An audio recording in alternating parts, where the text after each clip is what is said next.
خلاص بس. اسأل يا سلطان، 5 اسئلة. السؤال الأول عند أخوي سلطان، تفضل.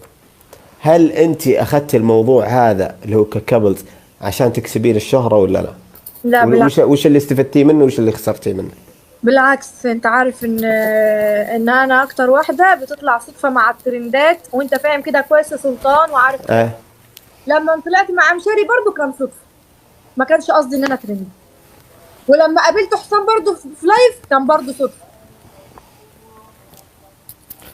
ترى صحيح. ليه؟ لأنه في ناس يقولون شيء. أنا عجبني حسام يوم يقول بالمقطع، أنا حتى مقطع حافظه لما يقول أنا بالبداية كان ترند وضحك وعشان نضحك الشعب وكذا، بعد فترة لقيت نفسي متعلق. صحيح. لا كذب. يقول لقيت نفسي متعلق. الرجال ما شفت المقطع؟ متعلق. اي شفته متعلق الرجال. السؤال الثاني،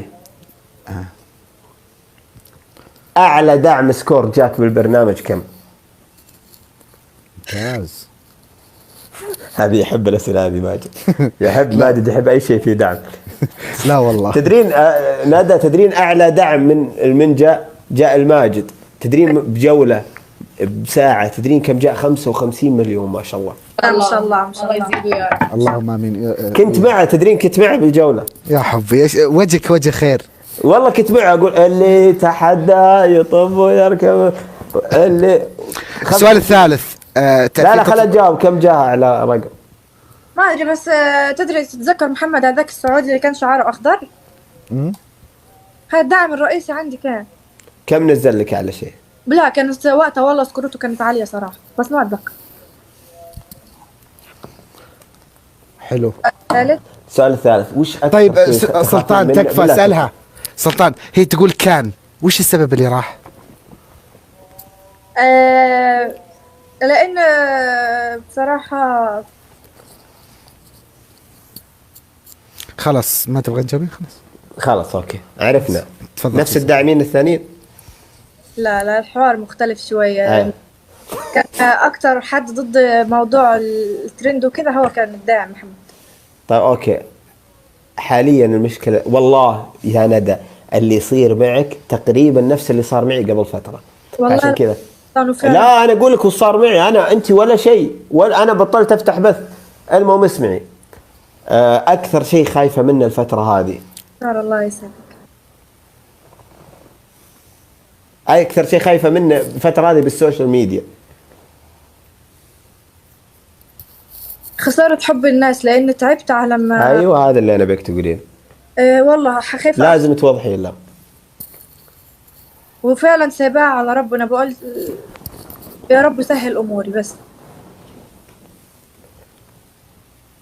طيب يا اخي برري، سوي شيء، كلمي حسام. والله العظيم اتكلمنا وفهمنا. افتحي بث وخلي اطلعي مع حسام وخليه يفهم. هي مش راضيه، انا عم الا هي اللي مش راضيه. والله جد يا سلطان شوف، طيب انا علي ان انا اطلع. يا فنان يا قلبي يا جماعه، تكون ضيفوا فنان. اسلمي. علي ان انا اطلع ابرر واقول الحقيقه، بس ليه اكره اشخاص في بعضها؟ ليه؟ عشان خاطر لا انت ما انت فاهمه علي، ما انت فاهمه علي. الحين انت اطلعي بث معه. تدرين انا تابع، انا ليه اتكلم زي كذا؟ لاني انا تابعكم. شوف انا وحسام فعلا اتكلمنا في الموضوع وفهمنا البعض، لان احنا قبل ما يكون ترند وقبل ما يكون متابعين بيتابعونا واخدين مننا موقف، انا وحسام كنا اخدين موقف من بعض بسبب شخص ثالث، بسبب طرف ثالث. اسمعي ابى اقول لك شغله. هو يعني عنده طرف، يعني شلون افهم؟ في طرف بيننا احنا الاثنين وحاول يعني متزوج هو؟ مين المتجوز؟ هو حسام. ما ادري صراحه، ما اتدخل في الامور. ايوه طيب انا من رايي انه شوفي بقول لك شيء. انت تعرفين شلون اللي ما شاء الله كسبتي محبه ناس بشكل مو طبيعي. ادري يعني تدري. تخيلي تمام. اللي بقول لك اياها انت لا تحاولين تخسرين الشيء اللي بنيتيه. يعني انت كسبتي شيء مو سهل ما شاء. انا شوف اقول لك شغله والله العظيم، مو عشان انا بلبث ولا، وهذا ماجد يدري دائما وش اقوله.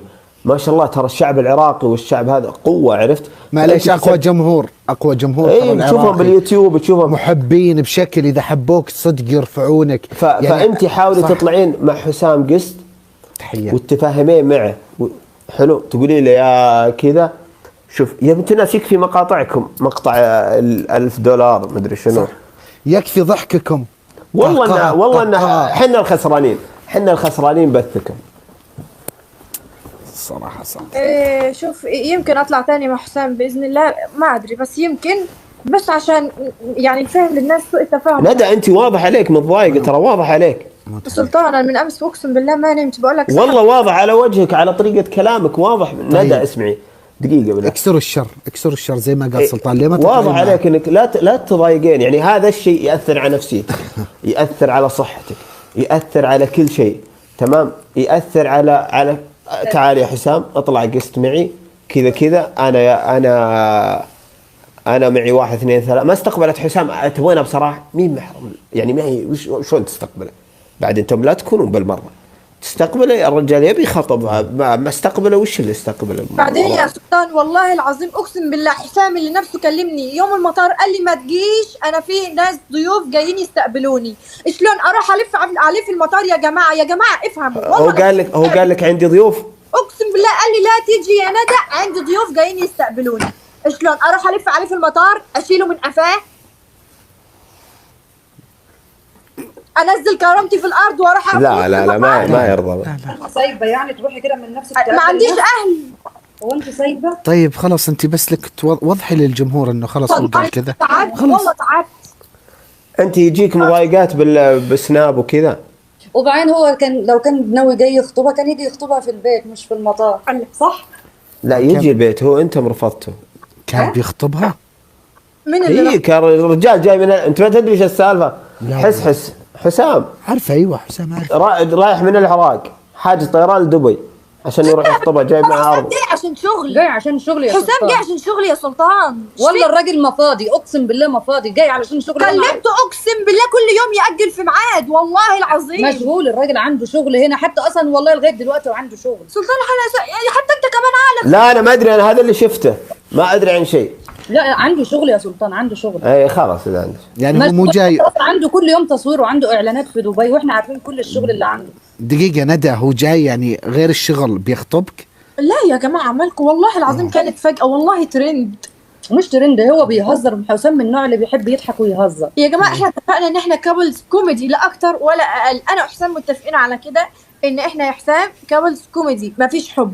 هو ليه حياته الشخصيه وانا ليه حياتي الشخصيه. الحمد لله. الحمد لله فكيتونا من يعني انت تبين كل. طب تدري كذا وش صار؟ كذا انه خلاص بثوثكم راح تنتهي، يعني ما يمدي يعني مثلا تطلعون مع بعض، لو قلت شيء خلاص انتهى كل شيء، عرفتي؟ لا شوف هقول لك حاجه.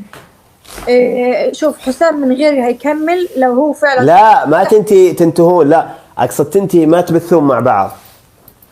ما ادري صراحه، هاي ما ادري فيها صراحه. خلاص لانه احنا الاثنين يعني وضحنا لبعض سوء التفاهم وعرفنا الشخص الثالث ان هو كان السبب في التوقيع اللي بيننا واللي صار. خلاص تقريبا نص المتابعين عارفين بس مو حابين يتكلموا في الموضوع، بس النص الثاني شويه اطفال مش راضيين يفهموا.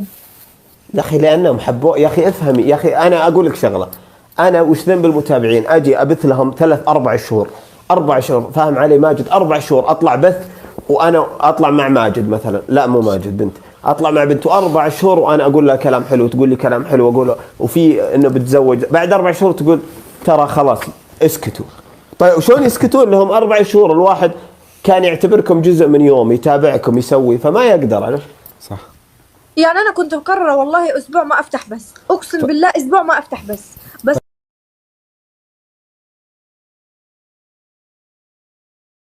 الآن عنك أو بتجي عندك، ترى لو حسام فتح بث برضو بتجي كومنتات ناس تحبك وبتتكلم عليه، تمام؟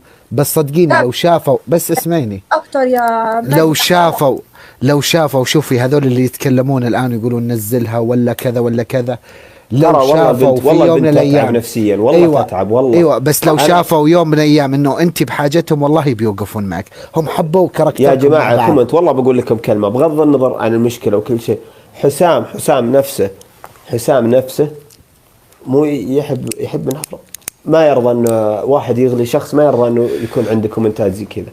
تقول لكم لها يومين ما نامت بسبة الناس والتعليقات والكلام اللي يجيها يا اخي ترى انسان مشاعر، عنده مشاعر. تخيل امس، اقسم بالله امس ادخل على تقريبا جستات كلهم عراقيين والنعم فيهم، وانا احب كل العراقيين، اموت عليهم اقسم بالله.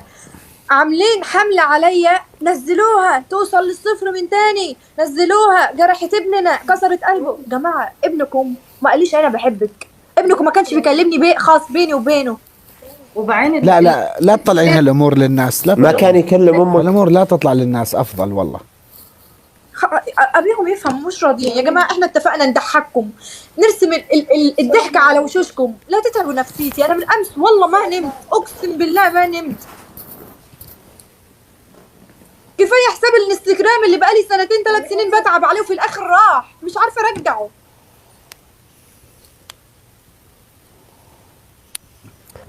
خلاص يا ندى، ده رساله منها ومنه ان ده ترند، الاثنين هم متفقين على ترند. خلاص يعني لو ما صارت البنت تقول لكم هذا ترند، هذا شيء ضحك، هذا مزح. خلاص حسام عاد صح، شو تسوي؟ خلاص شيء بينك وبين حسام، اتفق انت وحسام والله. ما له حل شيء واحد. تطلعين هي وحسام لازم يطلعون مع بعض. ايوه حل، يطلعون قسط مع بعض، حسام يفهم المتابعين، واتوقع حسام راح يوافق، لان حسام انا عارفه طيب حيل. انتوا كرهتوهم في بعض من كثر تعليقاتكم اصلا اللي ما تتشافش، جاتكم القرف.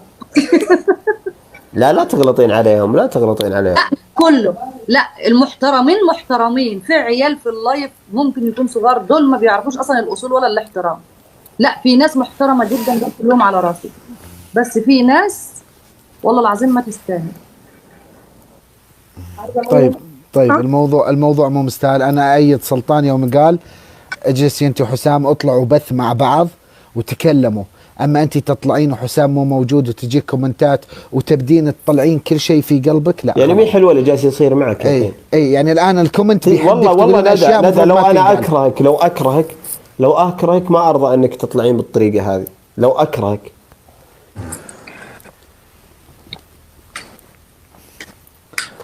صح، ولا تظهرين كذا، لا تظهرين، بالعكس تطلعين انت وحسام سوا.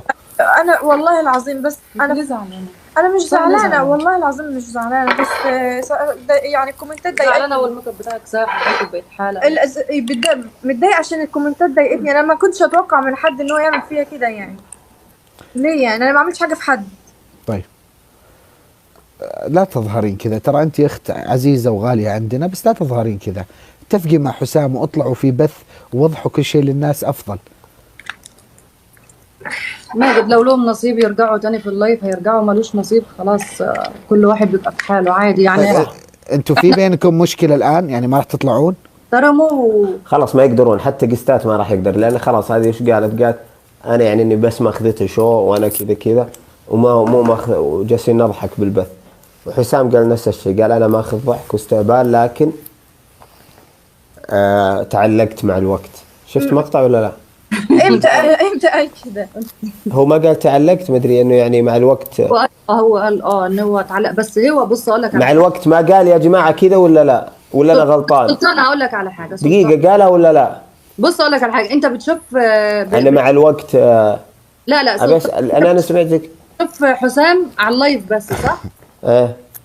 عمرك كلمته وجها لوجه او كلمته في التليفون مكالمات جد؟ لا والله ما هو لايف، اكلمه برا اللايف رسائل. انت يعني كلمته صوت قبل كده ومكالمات؟ اتواصل معه برا هذا، بس سناب لا، كلمه رسائل هنا. ايوه على فكره يا جماعه، كل اللي في اللايف حسام شخصيته في اللايف غير وشخصيته في الحياه غير تانية خالص. حسام كانه مش نفس حسام اللي يدخل معايا، حسام مش كانه اللي يدخل معايا. حسام شخصية تانية خالص، حسام شخصية جد في الحقيقة، جد في الحقيقة، وشخصية محترمة جدا، وبص فوق ما تتخيل. انت تشوفوا المكالمات اللي بيجي يتكلم هو في اللايف يقول انا حبيتها وتعلقت وانا لكن في الحقيقة لما بيجي يتكلم ما بيعترفش بحاجة زي كده ولا بيقول حاجة زي كده. فاحنا منين نعرف ان هو تعلق؟ منين نعرف ان هو بيحبها فعلا؟ طب هقول لك حاجه، ماما ما تسكتنيش بقى، ما تسكتنيش، خليني اتكلم. بعدين طلع في لقاء تلفزيوني شفته من يومين قال ان هو متجوز ومخلف. قولوا لي انا اعمل ايه؟ انت هذا اللي يبيك تبعدين انه متزوج؟ هو قال بنفسه، هو اللي متفبرك يا ماما. مش متفبرك، هو بيقول ان هو كان بيحب واحده زمان وكان خايف ان هو يخسرها وكان اول مره يحب، فقالت له قول في اللقاء ان انت متجوز عشان ما فيش البنات ما تتلمش عليك عشان انت بقيت مشهور، فهو اضطر ان هو يقول كده. يعني بس كذا عشان اوكي بس كذا. ترى انا قبل 10 يوم كنت